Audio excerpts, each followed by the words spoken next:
Good day, everyone. Happy Friday to you. This is Drew Campman. I hope this email finds you all healthy and well toward the end of this week. And we are finishing up week 2, working out of the office and working remotely.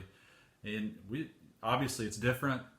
There are some challenges to it as far as, I'm a father of 3 young ones that want to be involved on a constant basis. But other than that, we've had business as usual. Things have gone well. Processing, monitoring, market updates, market changes, all those things as far as that goes have continued as usual. The big difference is obviously we can't meet with you on a face-to-face basis until we obviously get to the other side of this, and we hope that happens here soon. There's a topic that Dave had brought up last week, and I want to bring up another topic this week. And Dave had mentioned last week about the suspension of the required minimum distribution for 2020. And there are some folks that have reached out to us and taken advantage of suspending their required minimum distributions. And there's still a lot of folks out there that we just want to remind you that, hey, if you have questions about it or would like to suspend that, let us know. But we'll also be reaching out to each and every one of you just to confirm everything. And it'd be important to probably have that discussion with your tax preparer, your accountant, or your CPA, and figure out what makes a lot of sense from a tax perspective too, because there's always that part of the equation in making those types of decisions. Which takes me to the next topic of discussion. That would be Roth conversions. Roth conversions mean you're converting pre-tax IRA, 403b, 401k assets to Roth, which is forever tax-free. Yes, you do have to pay Uncle Sam on the conversion side of it, but it's pay the tax now versus pay the tax later.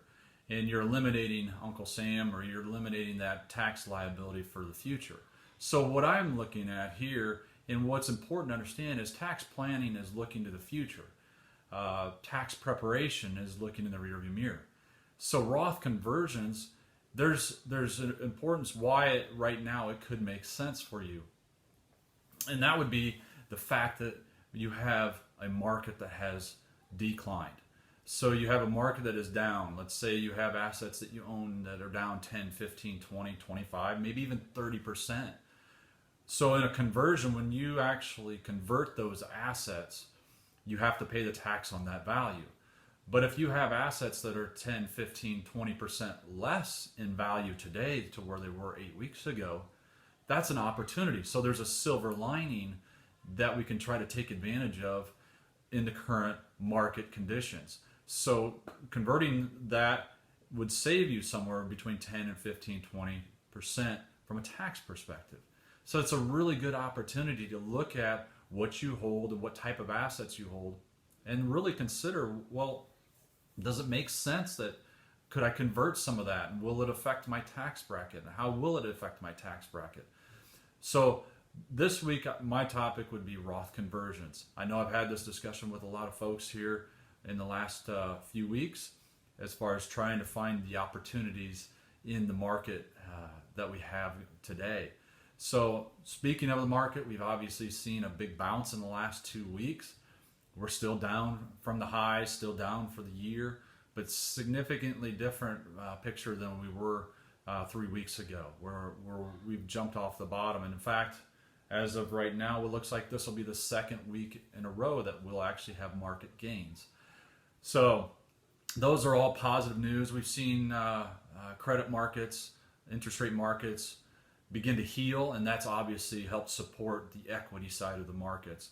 The data is still rolling in. We have unemployment numbers that we've never seen. That's, I believe, somewhere around 22 million in the last 3 weeks have filed for unemployment benefits. Some of this data is going to have an effect on the markets. And until we know more, there's still so much unknown as far as when we get to the other side. And right now, also in the market conditions, there's opportunities. And we want to take advantage of those opportunities if you're a longer term investor. Markets are probably going to look a lot different in 9 months, a year, 2 years, 5 years. So there's always some silver lining in the market conditions or current market conditions. So one, from a tax perspective, hey, let's find an opportunity that we could save from a tax perspective and create 100% tax-free money for the future. The other part of it is look for the opportunities in the markets right now, and that's what we are doing. We're taking a look at those things, being precautious, knowing that really there's going to be some headline news risk in the near future. We're going to have some headwinds. This is not going to be turn the lights back on and right away the economy recovers. It's going to be a healing process. I mean, we've pretty much halted all business and economic factors in this country over the last 3 or 4 weeks. So it will be a healing process. It will take time. But I just look forward to getting to the other side and that we're able to see all your faces again. And we thank you for your trust and your business. And if you have any questions, please email us, reach out to us, and feel free to call us. Otherwise, have a great weekend, and we look forward to talking to you soon. Take care now. Stay healthy. Bye-bye.